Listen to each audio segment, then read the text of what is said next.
네,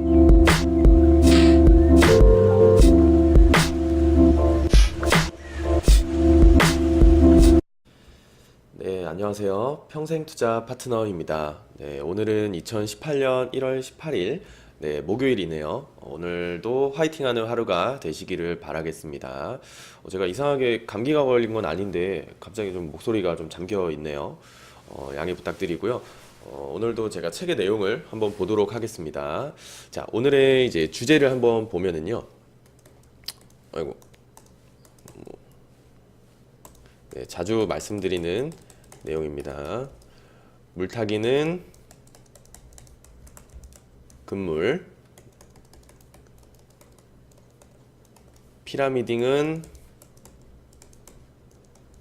권장. 네, 물타기는 금물이고요. 피라미딩은 권장하는 내용입니다.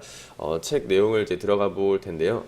제가 이 제시 리버모어의 주식 매매하는 법이라는 책을 다룰 때도 이 피라미딩 기법에 대해서 한번 말씀드렸던 적이 있죠. 그만큼 널리 사용되는 방법이기도 하고 굉장히 좋은 방법입니다. 책 내용을 한번 들어가 보도록 하겠습니다. 자, 여러분이 공연을 보러 갔는데 도착을 해보니까 미리 사둔 10,000원짜리 티켓이 사라져 버렸습니다. 다행히 지갑 안에는 10,000원, 그냥 10,000원의 지폐가 한 장 남아 있었는데요. 여러분은 티켓을 다시 사시겠습니까?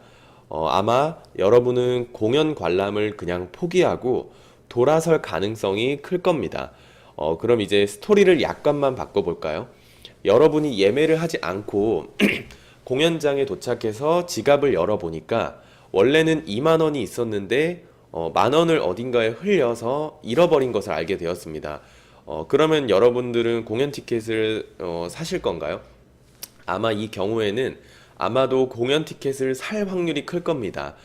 왜냐하면은 동일한 10,000원에 해당하는 가치의 손실이 있었는데도 전자와 후자의 케이스에서 여러분들의 행동은 확연히 달라지는 거거든요. 전자의 경우에는 티켓을 다시 사는 것은 억울하지만 후자의 경우에 잃어버린 것은 돈이지 티켓이 아니므로 티켓을 사는 것이 그다지 억울하지 않아요. 그래서 여러분들이 어떤 주식을 매수한 후에 주가가 폭락해서 큰 손실이 야기되었다고 가정해 보겠습니다. 이럴 때는 많은 투자자들이 취하는 행동은 그 주식을 물타기 하는 건데요. 그리고 이제 평균 단가를 낮추었다는 사실에서 굉장히 만족감을 느끼죠. 근데 엄밀히 한번 생각해 보면은 평균 단가를 낮추었다는 것은 환상에 불과합니다. 사실 손실은 이미 발생했고 미래의 수익은 보유한 주식이 올라야만 얻어지는 거거든요. 그래서 요지는 오르는 주식을 보유하는 것이지 평균 단가를 낮추는 것이 아닙니다.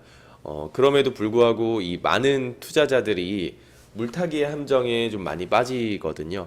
그래서 이 모든 행동의 배후에는 이 배후에 존재하는 것은 수익과 손실의 계정을 그냥 정신적으로 따로 분류하는 성향입니다. 그래서 사실 잃어버린 것이 이제 티켓이기 때문에 같은 티켓을 다시 사는 것은 정말 이제 억울한 거는 맞는 것 같습니다. 그래서 이 물타기와 이제는 또 반대되는 피라미딩 기법에 대해서 한번 보면은 많은 초보 투자자들이 이 피라미딩의 어려움을 겪습니다.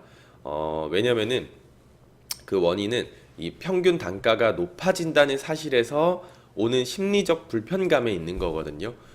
신기하게도 바로 이러한 심리적 이유 때문에 많은 이들이 물타기는 잘해도 피라미딩 기법은 사용하지 못하는 것이거든요. 그래서 분명히 추세가 진행될수록 그것이 전환될 시점이 다가오는 것은 맞습니다. 그러나 동시에 포지션 진입 후에 수익이 발생하고 있다는 것은 트레이더가 추세 파동을 올바로 탔다는 것을 입증해 주기도 하는 거거든요. 그래서 결국 추세 추종자는 이미 발생한 수익을 통해서 추세를 확인한 후 추가 베팅을 감행하는 것입니다. 이 제시 리버모어는 특히 이 피라미딩 전략으로도 꽤 유명하신 분이잖아요.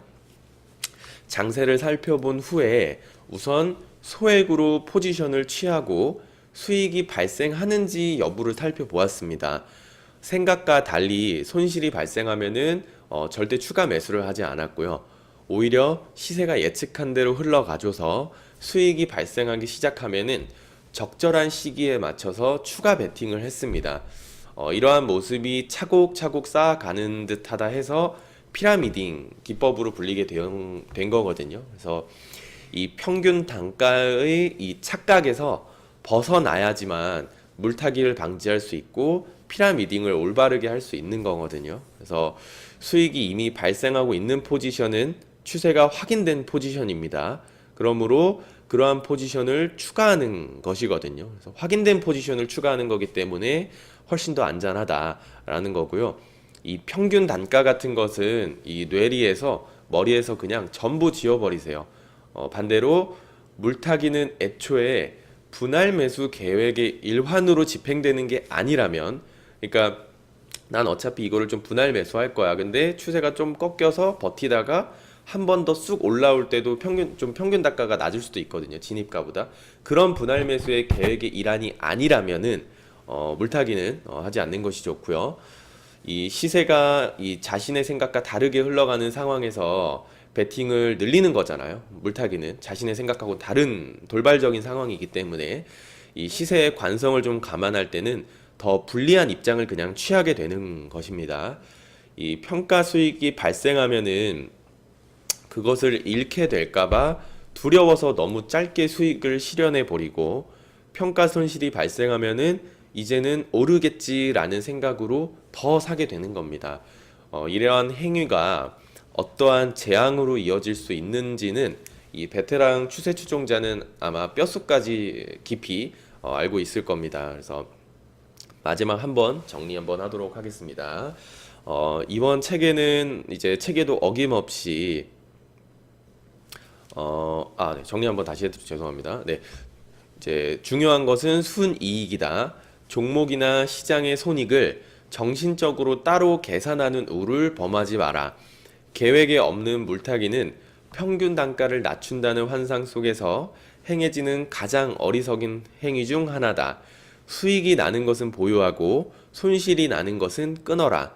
네, 여기까지 한번 진행해 보도록 하겠고요. 제가 아침에 좀 은근 정신이 없었나 봐요. 갑자기 다른 얘기를 하게 되었는데 오늘은 여기까지 이렇게 정리를 하고 마치도록 하고요. 이번 책에도 어김없이 물타기는 금지가 나왔고 분할 매수를 통한 피라미딩 기법을 권장하는 내용이 나왔잖아요. 이 전설적인 투자자, 진짜 주식 투자로 돈을 많이 버셨던 분들은 하나같이 입을 모아서 말하는 것에는 이유가 분명히 있겠죠. 다들 아실 거라고 생각을 합니다. 그래서 오늘부터라도 물타기를 하지 않는 습관을 들여보신다면은 적어도 계좌가 진짜 반토막이 나거나 아예 뭐 상장 폐지를 겪거나 뭐 그런 일은 없을 거라고 생각을 합니다. 그래서 오늘도 남은 시간 화이팅 하시고요. 내일 한번 또 좋은 내용으로 찾아뵙도록 하겠습니다. 감사합니다.